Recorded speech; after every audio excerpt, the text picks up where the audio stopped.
नमस्कार, welcome to my channel Rupali kitchen. आजची ही रेसिपी फक्त शेव वापरून आपण बनवणार आहे। यासाठी मी इथे बारीक शेव घेतलेले आहेत। तुमच्याकडे जे शेव असतील ते तुम्ही वापरू शकता।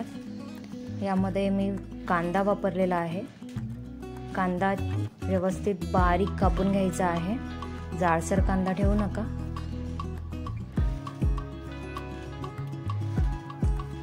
मुलांच्या टिफिन मध्ये सुद्धा तुम्ही ही रेसिपी देऊ शकता किंवा काहीतरी चटर मटर खाण्याची इच्छा झाली तरी तुम्ही हे बनवू शकता। यामध्ये मुलांच्या टिफिन साठी जर तुम्ही ही रेसिपी बनवत असाल तर त्यामध्ये तुम्ही काही भाज्या ऍड करू शकता।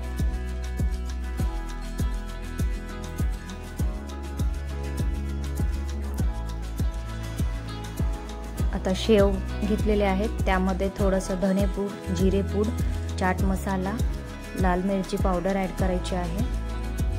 बारीक चिरलेला कांदा घालायचा आहे आणि बारीक चिरलेली कोथिंबीर ऍड करायची आहे।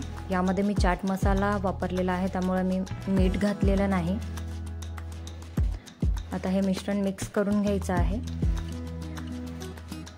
यासाठी मी कणिक मळून घेतलेली होती। कणिक मळून घेऊन याची पोळी लाटून घ्यायची आहे। याला तुम्ही तीळ किंवा कोथिंबीर सुद्धा लावू शकता पोळीला।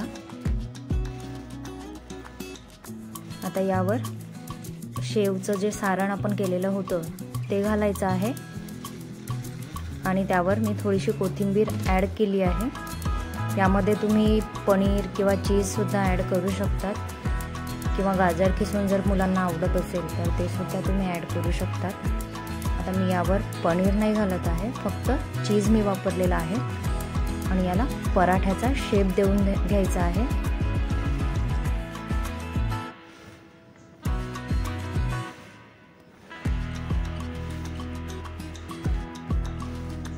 अशा प्रकारे त्याला हलक्या हातानेच प्रेस करायचा आहे।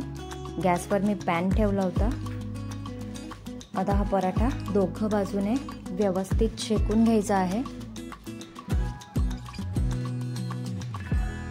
मुलांच्या टिफिन साठी म्हणाल तर झटपट बनवून तयार होते ही रेसिपी।